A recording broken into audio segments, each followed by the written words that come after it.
شروع کروں؟ اعوذ باللہ من الشیطان الرجیم بسم اللہ الرحمن الرحیم رب اشرح لی صدری ویسر لی امری واحلل عقدۃ من لسانی یفقهوا قولی رب زدنی علما رب یسر ولا تعسر وتمم بالخیر اللہم صلی علی محمد وعلی آل محمد سب سے پہلے ہم خلاصہ دیکھ لیتے ہیں پریویس لیکچر کا۔ ہم نے خفیہ دعوت کا دیکھا، جب نبی صلی اللہ علیہ وسلم پہ پہلی وحی نازل ہوئی تو 3 سال کا عرصہ جو ان کا تھا وہ خفیہ دعوت کا ہی تھا، خاموش انقلاب تھا، کیونکہ اس وقت نبوت کے ابتدائی سال تھے اور انتہائی رازداری کے ساتھ کام کیا گیا تھا۔ نئی چیز کو لوگ ایک دم سے ایکسیپٹ بھی نہیں کرتے اور اس سے نقصان بھی سب کا بہت زیادہ ہوتا ہے، اور پھر سچے اور امانہ دار لوگوں کو چننا بھی مشکل ہوتا ہے۔ نبی صلی اللہ علیہ وسلم کی اس ابتدائی دعوت میں جو حکمت عملی تھی اس میں یہ تھا کہ سچے اور ایماندار لوگ ہیں ان کی ایک ٹیم بن جائے، اچھے لوگوں کی ٹیم۔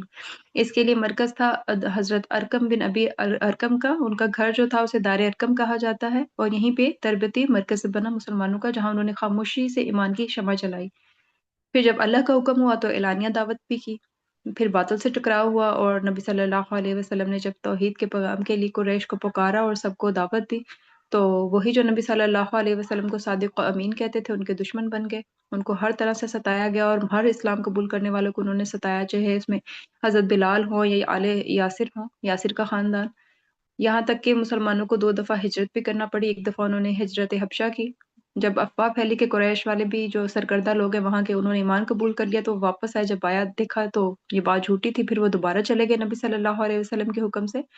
حبشہ میں، جہاں کا بادشاہ نجاشی ایک عیسائی عمل پرست مسلمان تھا۔ پھر اس کے بعد نبی صلی اللہ علیہ وسلم کا شب ابی طالب میں جو سوشل بائیکاٹ کیا گیا اس کو بھی دیکھا، اور عام الحزن کو، جس میں نبی صلی اللہ علیہ وسلم کے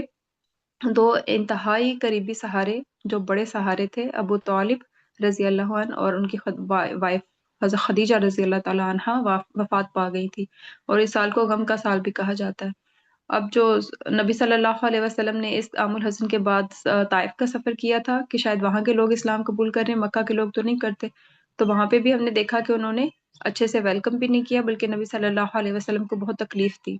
اور نبی صلی اللہ علیہ وسلم کو اللہ تعالیٰ نے ان کی دل جوئی کے لیے معراج کا سفر کرایا، جسے اسراء والمعراج کہتے ہیں۔ اسراء زمینی سفر تھا،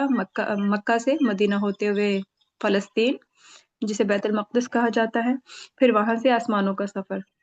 خلاصہ یہی تھا کہ حق کے راستے میں جتنی بھی آزمائشیں آئیں اس میں صبر کرنا ہے اور اللہ تعالیٰ پر بھروسہ کرنا ہے تاکہ کامیابی ملے۔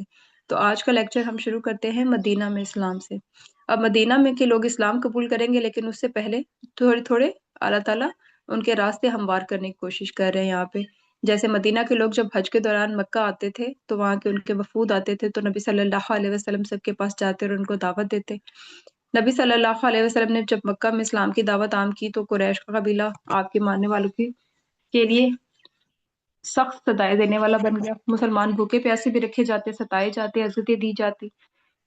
نبی صلی اللہ علیہ وسلم نے بہت کوشش کی کہ لوگوں تک اپنا پیغام پہنچائیں، یہاں تک کہ وہ اس موقع سے بھی فائدہ اٹھاتے کہ ہر سال حج کے لیے جو بھی مختلف قبیلوں کے لوگ آتے ان سے ملاقات شروع کی۔ نبی صلی اللہ علیہ وسلم نے سن 11 نبوی میں، کیونکہ جو 10 نبوی تھے وہ عام الحزن کا سال تھا، اور 11 نبوی میں نبی صلی اللہ علیہ وسلم نے قبیلہ خزرج، جو کہ مدینہ کے رہنے والا ایک قبیلہ تھا، اس کے 6 افراد نبی صلی اللہ علیہ وسلم کے ساتھ بیعت کر کے گئے تھے۔ یہ وہ لوگ تھے جو مدینہ میں آباد تھے، اور یہود کے پڑوسی ہونے کی وجہ سے ان کو یہ پتا تھا کہ ایک نبی آنے والا ہے۔ یہ انہوں نے خبریں سن چکی ہوئی تھی، باتیں سن لی ہوئی تھی، کیونکہ یہود کسی بھی بات پہ بگڑ کے کہتے تھے جب ہمارا نبی آئے گا تو ہم اس کے ساتھ مل کے تمہارے ساتھ جنگ کریں گے، بلکہ ڈرایا دھمکایا کرتے تھے، اور یہ خود بتاتے بھی تھے کہ ایک نبی آنے والا ہے۔ جب انہوں نے نبی صلی اللہ علیہ وسلم سے کلام سنا، یہ باتیں سنی، تو ان کو پتہ چلا کہ یہ تو وہی ہوئے، تو انہوں نے کہا کہ موقع کا فائدہ اٹھاتے ہیں، سب سے پہلے ہم ہی اسلام قبول کر لیتے ہیں۔ اس طرح سے الحمدللہ انہوں نے اسلام کی دعوت کو قبول کیا، انہوں نے قرآن کی آیات بھی سنی، ان کی فطرت سلیم تھی، فوراً انہوں نے سچائی کو پہچانا اور بلا تعامل ایمان قبول کیا۔ یہ 6 آدمی صرف اپنے لیے نہیں بلکہ اپنی قوم کے لیے، ان کی بھی تقدیر بدلنے کے لیے آئے تھے۔ اب یہ چھوٹا سا گروپ جب واپس جاتا ہے تو وہاں مدینہ میں جا کے اور دعوت دیتا ہے، وہاں گھروں محلوں میں قبیلوں میں اسلام کا پیغام پہنچانا شروع کرتا ہے۔ اگلے سال جب نبی صلی اللہ علیہ وسلم سے وہ ملنے کے لیے آتے ہیں تو زیادہ لوگ تھے، چند ہی ماہ میں جب خزرج اور اوس کے لوگ بہت سارے مسلمان ہو گئے، یہ مدینہ کے دو قبائل ہیں، ان کے علاوہ تین قبائل یہودی بھی یہاں وہاں پہ رہتے تھے خزرج اور اوس کے علاوہ۔ مدینہ کی گلیوں میں جب توحید کا چرچا ہونے لگا تو جو یہودی تھے وہ نسلی عصبیت کا شکار ہے ہمیشہ کی وجہ سے، انہوں نے اسلام کو تو اسی وجہ سے انہوں نے اسلام کو بھی قبول نہیں کیا کہ وہ ہمارے اپنے لوگوں میں سے نہیں ہیں۔ ان کو لائک حضرت ابراہیم علیہ السلام کے دو بیٹے تھے، اسماعیل علیہ السلام اور اسحاق علیہ السلام۔ اسحاق کے بچوں میں سے یعقوب، یوسف، اور انہی میں سے موسیٰ علیہ السلام، عیسیٰ علیہ السلام، داؤد، زکریا، سارے نبی انہی کی نسل سے تھے۔ لیکن اسماعیل بیٹے سے جو ان کو مکہ میں نبی صلی اللہ علیہ وسلم کی ولادت کی وجہ سے اللہ تعالیٰ نے بسایا، ان کی وائف ہاجر اور اسماعیل کے ساتھ، تو یہ ان کے جد اعلیٰ تھے نبی صلی اللہ علیہ وسلم کے۔ اب ایسا ہوا کہ وہاں پر جو انہوں نے جا کے واپس بتایا مدینہ میں، تو وہاں بہت سارے لوگوں نے اسلام کو ایکسیپٹ کیا، اور نیکسٹ جب لوگ آئے تو وہ بیعت کے لیے آئے۔ یہ پہلی بیعت تھی آفیشیل۔ اگلے سال جب وہ حج کے موقع پر آئے تو وہ 12 لوگ تھے، 10 خزرج سے اور 2 اوس سے۔ نبی صلی اللہ علیہ وسلم سے انہوں نے مقام عقبہ میں بیعت کی، اور بیعت میں انہوں نے چند بنیادی باتیں قبول کی کہ وہ شرک نہیں کریں گے، چوری، زنا اور اولاد کے قتل جیسے گناہوں سے بچیں گے، کسی پر بہتان نہیں باندھیں گے، نیکی کے کاموں میں نبی صلی اللہ علیہ وسلم کی اطاعت کریں گے۔ یہ بیعت محض رسمی نہیں تھی بلکہ ایک عملی منشور تھا۔ یہ ان لوگوں کا عہد تھا کہ وہ اپنی زندگیاں بدل ڈالیں گے۔ اس بیعت کے بعد نبی صلی اللہ علیہ وسلم نے ان کے ساتھ معصب بن عمیر رضی اللہ عنہ کو مدینہ بھیجا تاکہ وہ لوگوں کو قرآن پڑھائیں اور اسلام کی تعلیم دے۔ ان صحابہ کی بھی اپنی اسٹوری ہے ماشاءاللہ۔ یہ ایسے تھے لائک اسلام قبول کرنے سے پہلے کہ جس گلی سے گزرتے تھے ان کی خوشبو لوگ ان کے گزرنے کے بعد ان کی خوشبو کو محسوس کیا کرتے تھے، لائک ایک ینگ نوجوان جو اچھے فینسی کپڑے بھی پہنتے، خوشبو بھی لگاتے اور خوبصورت بھی۔ جب انہوں نے اسلام قبول کیا تو پھر وہ اس کے بعد جب جنگ بدر میں ان کی شہادت ہوئی تھی تو ان کے پاس کفن کے لیے بھی کپڑا نہیں تھا۔ پیر چھپاتے تو سر ننگا ہو جاتا، سر چھپاتے تو پیر، یہاں تک کہ کچھ گھاس رکھی پیروں پہ اور اسی طرح سے دفنائے گئے۔ تو یہ اسلام کی خوبصورتی، الحمدللہ کہ توحید کی خوبصورتی، اللہ کی محبت کی خوبصورتی ہے۔ جب اللہ تعالیٰ دلوں کو ایمان سے بھر دیتے ہیں تو پھر لوگ دنیا اور دنیا کی چیزوں کی پرواہ نہیں کرتے، الحمدللہ کثیرہ۔ تو پھر یہاں پر اب آتی ہے بات دوسری بیعت کی، بیعت عقبہ ثانیہ۔ یہ اگلے سال سن 13 نبوی میں ہوئی۔ مدینہ سے 73 مرد اور 2 خواتین یہ دوسری بیعت کے لیے آئی تھیں۔ انہوں نے نبی صلی اللہ علیہ وسلم سے ایک تاریخی عہد کیا۔ اسی عہد کے بعد نبی صلی اللہ علیہ وسلم بھی اللہ تعالیٰ کے حکم سے مدینہ ہجرت کر کے گئے تھے۔ انہوں نے یہ بھی کہا تھا کہ ہم آپ کو اپنے شہر میں بلائیں گے، جیسے ہم اپنے بیوی بچوں کی حفاظت کرتے ویسے ہی آپ کی حفاظت بھی کریں گے، کیونکہ وہ مکہ آتے تھے ہر سال، ان کو پتا تھا کہ نبی صلی اللہ علیہ وسلم کی یہاں پہ کوئی قدر بھی نہیں ہے اور اس کے علاوہ تکلیفیں بھی بہت پہنچائی جاتی ہیں۔ اب یہ کوئی آسان وعدہ تو نہیں تھا، اس کا مطلب یہ تھا کہ پوری قریش سے بھی وہ پوری طاقت سے لڑیں گے اور اس کے علاوہ باقی جو قبائل ہیں وہ بھی ان کے ساتھ ٹکراؤ کر سکتے ہیں۔ اس کے علاوہ مکہ جو ہے وہ ایک تجارتی طاقت بھی تھی، اور لیکن انہوں نے نبی صلی اللہ علیہ وسلم کی نبوت کو جو پہچانا اور ان پر ایمان لائے تو ہر طرح کی مشکل کے لیے خود کو تیار کر لیا۔ پھر اس کے بعد یہ ہوا یہ کہ اس بیعت میں نبی صلی اللہ علیہ وسلم نے اپنے چچا عباس کو ساتھ لیا۔ انہوں نے نبی صلی اللہ علیہ وآلہ وسلم سے پوچھا کہ تم اپنے خون کا بدلہ لینے کے لیے تیار ہو؟ انہوں نے کہا کہ ہم اس بیعت میں اپنی جانیں بیچ دیں گے، ہمیں جنت بدلے میں چاہیے۔ یہی وہ لمحہ تھا جب مدینہ والوں نے پوری امت کی ذمہ داری اٹھائی، الحمدللہ۔ اب اس میں ہمارے لیے یہ بھی پیغام ہے کہ دین کے لیے اجتماعی عزم ہونا چاہیے ہمارا، کہ ہم مل کے ابھی بھی اسلام کو دوبارہ سے اٹھنے کی ضرورت ہے، کہ مسلمان اپنے اعمال کو بھی درست کریں اور اس کے علاوہ دوسروں کو بھی اپنے ساتھ لے کے چلنے میں مدد کریں، کہ سب ایک ساتھ مل کے جب ہم متحد ہو کے مسلمان اکٹھے ہو کے ایک طرح سے دین اسلام کو نافذ کریں گے خود اپنی زندگیوں میں اور اپنے معاشرے میں، تو انشاءاللہ مسلمانوں کی جو ہر جگہ ایک کیا کہتے ہیں کہ ہر جگہ سے ان کو پھینٹی پڑتی ہے، کوئی بھی مسلمان کی جان کی کوئی اہمیت ہی نہیں رہی۔ ہم غزہ میں بھی دیکھتے ہیں اور بھی بہت ساری جگہوں پہ دیکھتے ہیں کہ مسلمانوں کی کوئی اس وقت اوقات نہیں ہے۔ کیوں؟ کیونکہ انہوں نے قرآن کو پیچھے چھوڑ دیا ہوا ہے۔ جب اسی قرآن کو وہ پڑھیں گے، سمجھیں گے، اپنی زندگیوں میں لے کر آئیں گے تو انشاءاللہ العزیز اللہ کا وعدہ ہے، اللہ کے رسول کا وعدہ ہے کہ انہیں سربلندی ملے گی۔ لیکن عزت قرآن کے ساتھ جڑنے میں ہی ہے، اس کے ساتھ عمل، اس کے اوپر عمل کرنے پہ، اس کو اپنی زندگیوں میں اپنے نافذ کرنے میں ہی ہے۔ دین چونکہ یہ انفرادی نہیں ہے، اجتماعی عمل ہے، کہ ہم نے خود کو ہی نہیں اپنے پوری سوسائٹی کو بھی اس سے بہتر کرنا ہے۔ ہر طرح کی تو رہنمائی الحمدللہ اسلام میں، قرآن میں کی گئی ہے کہ ہم نے زندگیوں میں اپنے کس طرح سے چینج لانا ہے۔ اور اس کے علاوہ اتحاد اور قربانی کا جذبہ ہم نے دیکھا مدینے والوں نے اپنی جانیں، اپنے گھر، اپنی روایتی قبائل، سارا کچھ بھلا کے نبی صلی اللہ علیہ وسلم کا ساتھ دیا۔ اس بیعت عقبہ نے نبی صلی اللہ علیہ وسلم کے لیے عملی سیاست، ریاست و تحریک کی بنیاد رکھی، اور اسی وجہ سے ہجرت بھی ممکن ہوئی اور مدینہ میں پہلی ریاست قائم ہوئی۔ اس کے بعد غزوہ بدر، احد، خندق جو بھی آئے گا وہ بھی انشاءاللہ ہم دیکھیں گے۔ اب یہ جو بیعت عقبہ، یہ چراغ ہے جو قیامت تک اس شخص کے لیے روشنی ہے جو دین کو قائم کرنا چاہتا ہے، اور یہ محبت، قربانی، عہد اور جرت کی داستان ہے۔ اب ہجرت مدینہ جو ہے وہ ہوگی، لیکن اس کے لیے کیا ہے؟ پہلے ہم دیکھتے ہیں کہ جو مکہ کی فضا جو بظاہر پرسکون تھی لیکن اہل ایمان کے لیے بہت تنگ ہو چکی تھی۔ 13 برس تک نبی صلی اللہ علیہ وسلم نے صبر، حکمت اور شفقت کے ساتھ لوگوں کو اللہ کی طرف بلایا، یہاں تک کہ اپنی ذات پہ آئی کسی بھی چیز کا بدلہ نہیں لیتے تھے، صبر سے برداشت کرتے تھے۔ اور نبی صلی اللہ علیہ وسلم نے ساری زندگی اپنی ذات کی خاطر کبھی بدلہ نہیں لیا مگر اللہ کے دین کے لیے۔ قریش کی جو دشمنیاں دن بہ دن بڑھتی جا رہی تھی، کمزور مسلمانوں کو سخت سزائیں دیتے تھے، بھوکا پیاسا رکھنا، مارنا پیٹنا، ایمان چھوڑنے پہ مجبور کرنا، بائیکاٹ کرنا، گھاٹیوں میں محصور کرنا، یہاں تک کہ بچوں کی رونے کی آوازیں بھی ان کو نرم نہیں کر سکی۔ اس سخت ماحول میں بھی دعوت اسلام کا پیغام جاری رہا، اور جتنے بھی واقعات ہوئے ان میں مسلمانوں کو اور زیادہ قوت ہی ملی۔ اسی طرح سے نبی صلی اللہ علیہ وسلم کو ایک دن ابو جہل جو اللہ کے دشمنوں میں سے ایک دشمن ہے، نبی صلی اللہ علیہ وسلم کو سخت الفاظ کہے، سخت اذیت پہنچائی، تو ایک عورت نے یہ منظر دیکھ لیا، اور کچھ دیر بعد جب ان کے چچا حمزہ شکار سے واپس آئے تو انہوں نے بتایا کہ آپ کے بھتیجے کے ساتھ اس طرح سے کیا گیا ہے۔ اس پہ ان کو بہت غصہ آیا ابو حمزہ کو، جو نبی صلی اللہ علیہ وسلم کے چچا اور دو شریک بھائی تھے۔ وہ ابو جہل کے پاس پہنچے، اس کے سر پہ کمان مار کے کہا کہ تم محمد کو گالی دیتے ہو صلی اللہ علیہ وسلم، سن لو میں بھی اسی کے دین پر ہوں جس پر وہ ہے۔ اسی طرح سے حضرت حمزہ نے اسلام قبول کیا، اور مسلمانوں کو اس سے بہت تقویت ملی کیونکہ وہ قریش کے بہادر اور بااثر لوگوں میں سے تھے۔ اس کے بعد نبی صلی اللہ علیہ وسلم نے دعا کی تھی کہ یا اللہ، جو ابو جہل تھا اس کا نام بھی عمر ہی تھا، تو ان دونوں عمر میں سے ایک عمر وہ تھے اور ایک عمر الخطاب تھے، ان دونوں میں سے جو اللہ کو زیادہ محبوب ہو وہ اس کو اسلام قبول کر کے اللہ تعالیٰ ایمان قبول کرے، وہ اللہ تعالیٰ کا دین قبول کرے اور اس سے اسلام کو تقویت ملے۔ تو اللہ تعالیٰ نے نبی صلی اللہ علیہ وسلم کی یہ دعا قبول کی، اور جو عمر بن الخطاب جو تھے ان کو اللہ تعالیٰ نے چنا، وہ بھی اسلام کے سخت مخالف تھے، اور ایک دن غصے میں اس ارادے سے نکلے کہ وہ نبی صلی اللہ علیہ وسلم کو شہید کریں گے۔ راستے میں کسی نے بتایا پہلے اپنے گھر کی تو خبر لو، تمہاری بہن اور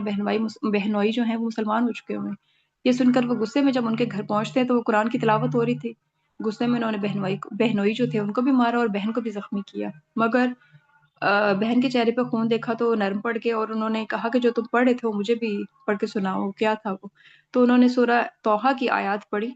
تو الفاظ ان کے دل میں اتر گئے، کیونکہ ان کو کسی ٹرانسلیشن کی تو ضرورت نہیں تھی، الحمدللہ عربی زبان میں قرآن تھا، عربی ان کی زبان تھی۔ جب انہوں نے پڑھا ان کو یہ سمجھ آیا، ان کیفیت سے ان کے جو دل کے تاثرات تھے وہ بدلے، اور فوراً کہنے لگے کہ مجھے محمد صلی اللہ علیہ وسلم کے پاس لے چلو،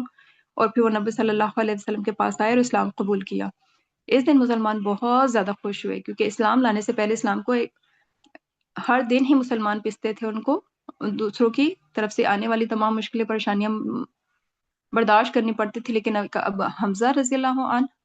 اور حضرت عمر رضی اللہ تعالیٰ عنہ ان کے اسلام قبول کرنے سے مسلمان بہت زیادہ خوش بھی ہوئے، ان کو طاقت بھی ملی، اور اس کے بعد کھلم کھلا کعبہ میں نماز بھی پڑھنے کے لیے۔ پہلے نماز پڑھنے کی بھی اجازت نہیں ہوتی تھی اور ان کو مار کا سامنا، لڑائی کا سامنا کرنا پڑتا تھا۔ اب اسلام کو تقویت ملتی جا رہی تھی، اور ان دو لوگوں کی وجہ سے زیادہ ملی۔ اسی اسی دوران اسی دوران نبی صلی اللہ علیہ وسلم دعوت کا کام بھی کرتے تھے۔ حج کے موقع میں جب عرب کے مختلف قبائل مکہ آتے تو خیموں میں جا جا کر ان کو اللہ کی طرف بلاتے اور کہتے کہ اے اللہ، اے لوگو، جی اے لوگو، لا الہ الا اللہ کو کامیاب ہو جائے گا، مگر آپ کے پیچھے پیچھے آپ کے چچا ابو لہب چلتے اور لوگوں کو کہتے کہ تمہیں تمہارے دین سے، تمہارے آبا و اجداد کے دین سے ہٹانا چاہتا ہے، اس کی بات نہ سنو۔ اور اس کی بیوی بھی نبی صلی اللہ علیہ وسلم کی دشمن ہی تھی، اسلام کی دشمن تھی، تو انہوں نے وہ لوگوں کو بھڑکاتی تھی ہر ممکن طریقے سے کہ نبی صلی اللہ علیہ وسلم کی بات نہ سنی جائے، مسلمانوں کو ستاتے، گالیاں دیتے، عزتیں، یہ ساری چیزیں، جیسے اب بھی دیکھتے مسلمان جو مظلوم مسلمان ہیں بہت ساری جگہوں پہ پس رہے ہوتے ہیں، تو اس وقت بھی ایسے ہی تھا، اور یہ اسلام تو بالکل نیا نیا ابھر رہا تھا، اس وقت ان کو زیادہ چیلنجز تھے۔ انہی دعوت کوششوں کے نتیجے میں جب مدینہ کچھ لوگ اسلام سے متاثر ہوئے اور پھر وہ 2 یا 3 دفعہ حج کے موقع پہ آئے، ایک بیعت عقبہ اولا اور ثانیہ، ان دونوں بیعت کے بعد وہاں پر بہت زیادہ دعوت اسلام پھیلنے لگی الحمدللہ۔ پھر نبی صلی اللہ علیہ وسلم پہ جب بیعت ہو گئی، عقبہ اور ثانیہ دونوں بیعت ہو گئیں، تو اس کے بعد انہوں نے نبی صلی اللہ علیہ وسلم سے یہ عہد بھی کیا کہ ہم آپ کی جان کی حفاظت کریں گے اگر آپ ہمارے پاس مدینہ میں آئیں تو۔ اب قریش نے دیکھا کہ مسلمان آہستہ آہستہ مدینہ جا رہے ہیں، ان کو پناہ مل گئی، تو وہ پریشان ہو گئے۔ انہوں نے دارالندوہ، جو ان کی ایک بیٹھک ہوتی تھی، مجلس ہوتی تھی جس میں وہ بیٹھ کے ہر طرح کی میٹنگز کرتے تھے، وہاں پہ جمع ہو کے فیصلہ کیا کہ ہر قبیلے کا ایک نوجوان مل کر نبی صلی اللہ علیہ وسلم کو شہید کر دے تاکہ خون کا بدلہ کسی ایک سے نہ لیا جا سکے۔ مگر اللہ تعالیٰ نے نبی صلی اللہ علیہ وسلم کی اس سازش جو وہ کر رہے تھے، جو پلان کر رہے تھے، نبی صلی اللہ علیہ وسلم کو اس کی خبر دی، اور یوں اللہ کے حکم سے نبی صلی اللہ علیہ وسلم نے ابو بکر کے ساتھ ہجرت کا سفر شروع کیا، اور حضرت علی کو اپنے بستر پہ سلا کر گئے رات کے خاموشی سے، اور ابو بکر رضی اللہ تعالیٰ عنہ کے ساتھ مکہ سے نکل گئے، لیکن وہ مدینہ کے راستے میں نہیں گئے کیونکہ انہوں نے ان کا پیچھا کیا جانا تھا۔ دونوں مدینہ کے دونوں جو سیدھا راستہ مدینہ کو اختیار کرنے کے بجائے جنوب کی طرف گئے تھے، غار ثور کی جانب۔ دونوں غار جو ہیں وہ بڑے مسلمانوں کے لیے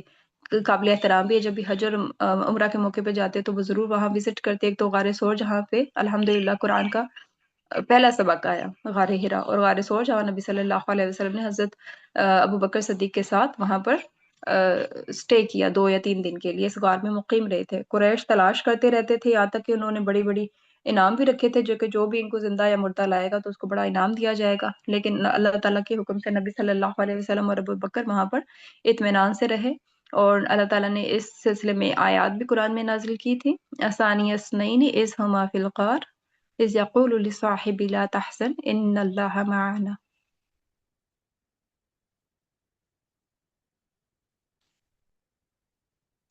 3 دن کے بعد ایک جو بیٹر گائیڈ ہوتا ہے، جو مطلب اس کو راستوں کی صحیح رہنمائی ہوتی ہے، تو انہوں نے نبی صلی اللہ علیہ وسلم کو گائیڈ کیا، ابو بکر صدیق کو گائیڈ کر مدینہ کی طرف کے جو راستے تھے ان کو بتائے۔ یہاں پہ ایک سراقہ بن مالک ہے، وہ بڑے کوشش میں تھا کہ کسی طریقے سے وہ انعام حاصل کر سکے، لیکن اس کا گھوڑا زمین میں دھس جاتا، اور اللہ تعالیٰ نے نبی صلی اللہ علیہ وسلم کی حفاظت فرمائی، اور انہوں نے اسے دیکھ بھی لیا، اس کی نبی صلی اللہ علیہ وسلم سے بات بھی، اور نبی صلی اللہ علیہ وسلم نے اس کو خوشخبری بھی دی کیسر و کسرہ کے کنگن پہننے کی۔ یہ بات ہم دیکھیں گے انشاءاللہ جب نبی صلی اللہ علیہ وسلم مدینہ قریب پہنچے،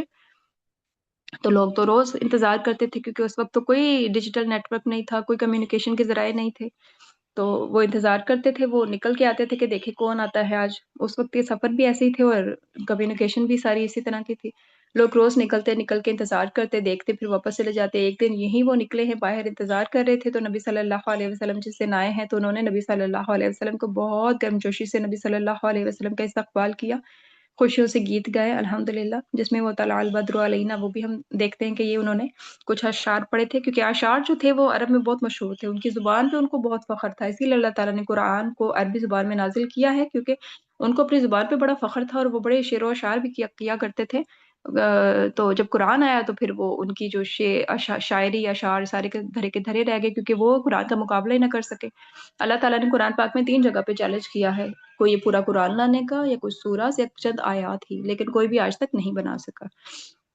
نبی صلی اللہ علیہ وسلم اب چونکہ مدینہ پہنچے، تو اس سے پہلے بھی ایک جگہ پہ وہ رکے تھے مدینہ پہنچنے سے پہلے، جہاں پہ مسجد قباء اسلام کی پہلی مسجد تعمیر کی تھی۔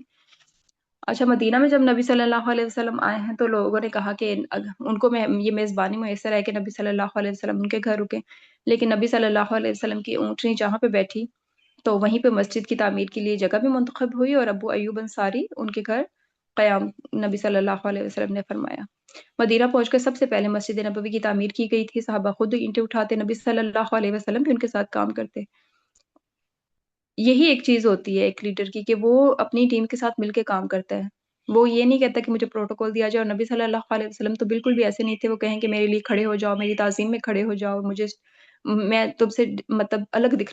مجھے الگ دکھنا چاہیے تم سے، کہ میرا کوئی اسٹیٹس ہے، میں اللہ کا نبی ہوں، یا اس طرح سے نہیں۔ نبی صلی اللہ علیہ وسلم بہت عاجزی کرنے والے، بہت ہی حلیم طبیعت کے تھے۔ یہ مسجد عبادت کی جگہ نہیں تھی، مسلمانوں کی زندگی کا مرکز تھی، یہاں نماز بھی ادا ہوتی، تعلیم بھی دی جاتی، فیصلے بھی کیے جاتے، اور اجتماعی معاملات بھی طے پاتے۔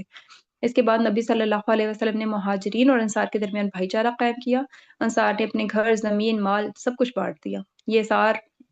محبت اور قربانی کی ایسی مثال تھی جس کی تاریخ میں آج تک اس طرح کی کوئی بات نہیں ملتی۔ مدینہ کے مختلف قبائل اور یہودیوں کے ساتھ ایک تحریری معاہدہ ہوا جسے میثاق مدینہ کہا جاتا ہے۔ اس میں سب کے حقوق و فرائض طے کیے گئے، شہر کے دفاع کو the defence of the city جسے ایک مشترکہ ذمہ داری قرار دیا گیا، اور مدینہ میں ایک منظم اور انصاف پسند قائم معاشرہ وجود میں آیا۔ یہی بنیاد تھی جس پر آگے چل کے اسلام کو استحکام ملا اور مسلمانوں نے ایک مضبوط امت کی صورت اختیار کی۔ ہجرت محض ایک شہر سے دوسرے شہر کا سفر نہیں تھا، بلکہ یہ مظلومیت سے قوت، کمزوری سے استحکام اور بکھرے ہوئے افراد سے ایک منظم معاشرے کی طرف سفر تھا۔ یہی وہ موڑ تھا جس نے تاریخ کا رخ بدل دیا تھا۔ مدینہ میں اسلامی معاشرہ قائم ہو چکا تھا الحمدللہ۔ مکہ کے مشرکین کی دشمنی ختم نہیں ہوئی تھی، وہ چاہتے تھے کہ کسی طرح سے ابھرتی ہوئی اسلامی ریاست کو ختم کر دیں۔ اسی لیے پہلا حق و باطل کا معرکہ ہوا جسے غزوہ بدر کہتے ہیں۔ یہ بھی پلانٹ نہیں تھا لیکن اللہ کے حکم سے ہوا۔ مسلمان بھی نہیں چاہ رہے تھے، قریش کے لوگ بھی نہیں چاہ رہے تھے، لیکن اللہ تعالیٰ نے یہ طے کر دیا، اور یہ رمضان میں یہ معرکہ حق و باطل کا طے ہوا ہجرت کے دوسرے سال رمضان المبارک میں۔ قریش کے جو ایک بڑا تجارتی قافلہ آ رہا تھا، ابو سفیان اس کی قیادت کر رہا تھا، وہ شام سے مکہ آ رہا تھا۔ مسلمانوں کا مقصد تھا اس قافلے کو کیونکہ ہمارا جو سارا مال لیکن انہوں نے یہاں سے تجارت کی تو ہم یہ اپنا مال کا حصہ لے لیتے یہاں سے، تو انہوں نے وہاں پر ایک مسلح لشکر وہ جو تھا روانہ کیا کہ کسی طریقے سے وہ لے سکے، لیکن مسلمان صرف 313 تھے، ان کے پاس اسلحہ نہیں تھا، گھوڑے نہیں تھے، اونٹ نہیں تھے، کچھ بھی نہیں تھا، اور ایمان کی قوت تھی مگر۔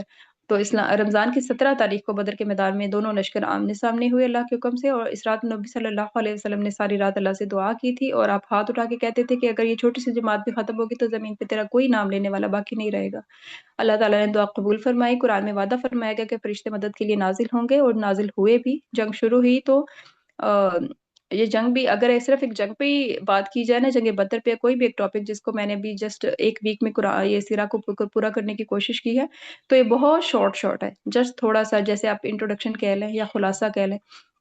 ورنہ اگر بات کی جائے کہ صرف جنگ بدر کی، تو اسی کے لیے ہمیں مور دین 30 منٹس یا 1 گھنٹہ چاہیے ہوگا کہ ڈیٹیل میں ساری کی ساری الحمدللہ ہسٹری میں، سیرہ کی بکس میں ساری باتیں، احادیث میں بھی بہت ساری چیزیں ملتی ہیں، تو اگر ڈیٹیل ٹاپک کے ساتھ پڑھا جائے تو پھر سیرہ پڑھنے کا مزہ بھی آتا ہے، دل بھی نرم ہوتے ہیں، سمجھ بھی آتی ہے، اور قرآن ظاہر ہے جب ان لوگوں کی، ان ہستیوں کی محبت ہمارے دل میں پیدا ہوگی، ان کی قربانیوں کو ہم سمجھیں گے، تو اس کے بعد ہی اپنے آپ کو بھی بہتر کریں گے انشاءاللہ۔ تو یہی ہمارا ورثہ ہے اصل میں، جس کو ہم بھولے ہوئے ہیں۔ اگر ان چیزوں کو دیکھیں گے ہم کہ کس طرح ہماری اسلامک ہسٹری کیا ہے، کس طرح سے ہمارے تک دین پہنچا، کس طرح سٹارٹ ہوا، کس طرح قربانیاں دی گئی، تبھی ہم قدر کرنے والے ہوں گے۔ تو یہاں پہ جو بدر ہے، بدر کے بھی اوپر جو شورٹ کی بس میں نے آپ کو بتا دیا، الحمدللہ اللہ کے حکم سے قریش کے بڑے بڑے سردار بھی قتل ہو گئے یہاں پر، اور ایمان والے اس جنگ میں الحمدللہ جیت گئے۔ اور اس کے بعد غزوہ احد ہوئی، اس میں اطاعت بھی ہوئی اور صبر کا امتحان بھی۔ بدر میں مسلمان بہت کانفیڈنٹ ہو گئے تھے کہ ہم تھوڑے ہو کے جیت گئے ہیں، تو اب یہاں پہ بھی جیت جائیں گے۔ تو اس میں یہ تھا کہ ایک دستہ نبی صلی اللہ علیہ وسلم نے ایک پہاڑی پہ مقرر کیا تھا، 3 اندازوں کا، انہوں نے اپنی وہ جگہ چھوڑ دی تھی، جس کی وجہ سے اس جنگ میں، جنگ احد میں، خالد بن ولید بھی تھے جو کہ جب بدر میں نہیں تھے، تو اس میں انہوں نے اس موقع کا فائدہ اٹھا کے دوسری طرف سے جب آئے، تو اسی جنگ میں نبی صلی اللہ علیہ وسلم زخمی بھی ہوئے تھے، دندان مبارک شہید بھی ہوئے تھے، اور افواہ بھی پھیلی تھی کہ نبی صلی اللہ علیہ وسلم شہید کر دیے گئے ہیں۔ یہاں پہ مسلمانوں کی 70 سے زیادہ صحابہ بھی جو ہے وہ شہید ہوئے تھے، لیکن الحمدللہ اس جنگ میں بھی تقریباً اہل ایمان کی فتح ہوئی، اور اس میں حضرت نبی صلی اللہ علیہ وسلم کے پیارے چچا ابو حمزہ کا بھی شہادت ہوئی تھی۔ اب باقی جو ہے انشاءاللہ ہم کل دیکھیں گے، ٹائم پورا ہو گیا ہے، کل انشاءاللہ آخری کلاس ہوگی۔ سبحانک اللہم و بحمدک، نشہد ان لا الہ الا انت، نستغفرک و نتوب الیک۔ السلام علیکم و رحمۃ اللہ۔